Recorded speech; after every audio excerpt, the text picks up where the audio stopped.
Hearing his wish, the lord of men Agamemnon dismissed the troops at once to the balanced ships.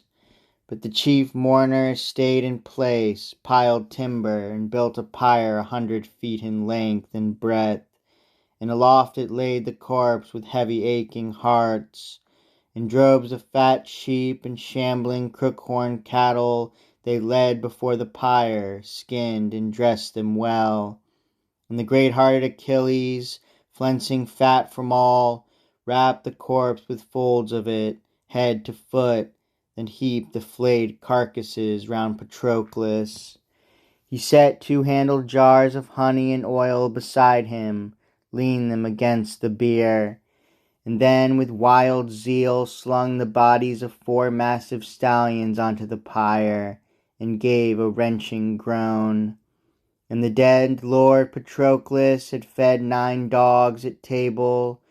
He slit the throats of 2, threw them onto the pyre, and then a dozen brave sons of the proud Trojans he hacked to pieces with his bronze. Achilles' mighty heart was erupting now with slaughter. He loosed the iron rage of fire to consume them all, and cried out, calling his dear friend by name, "Farewell, Patroclus, even there in the house of death. All that I promised once I have performed at last.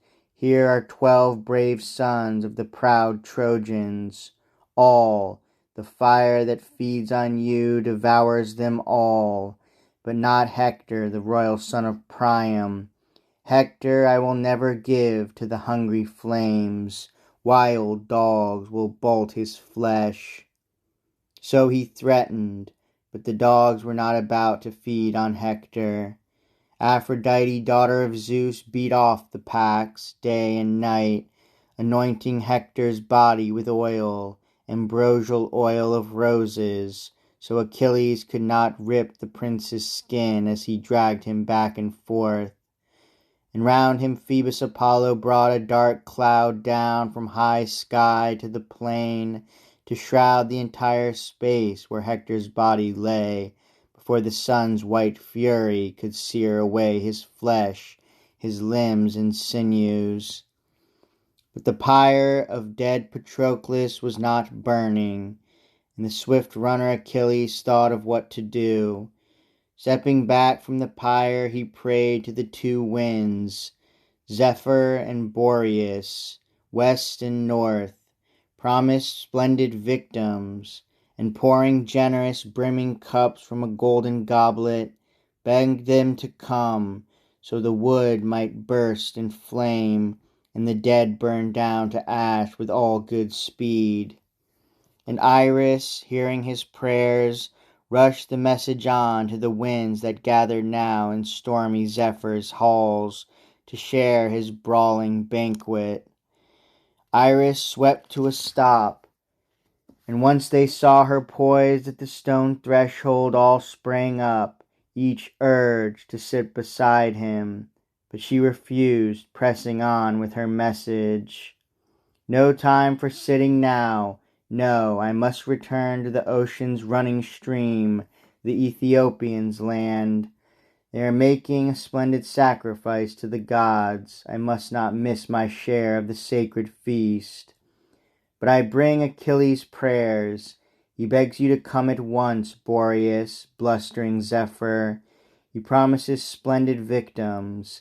Come with a strong blast and light the pyre where Patroclus lies in state, and all the Argive armies mourn around him." Message delivered, off she sped as the winds rose with a superhuman roar, stampeding clouds before them.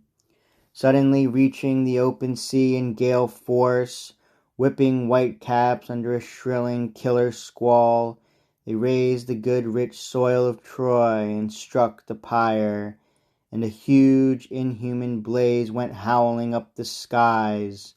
All night long they hurled the flames, mast on the pyre, blast on screaming blast, and all night long the swift Achilles, lifting a 2-handled cup, dipped wine from a golden bowl and poured it down on the ground and drenched the earth, calling out to the ghost of stricken, gaunt Patroclus. As a father weeps when he burns his son's bones, dead on his wedding day, and his death has plunged his parents in despair, so Achilles wept as he burned his dear friend's bones, dragging himself around the pyre, choked with sobs.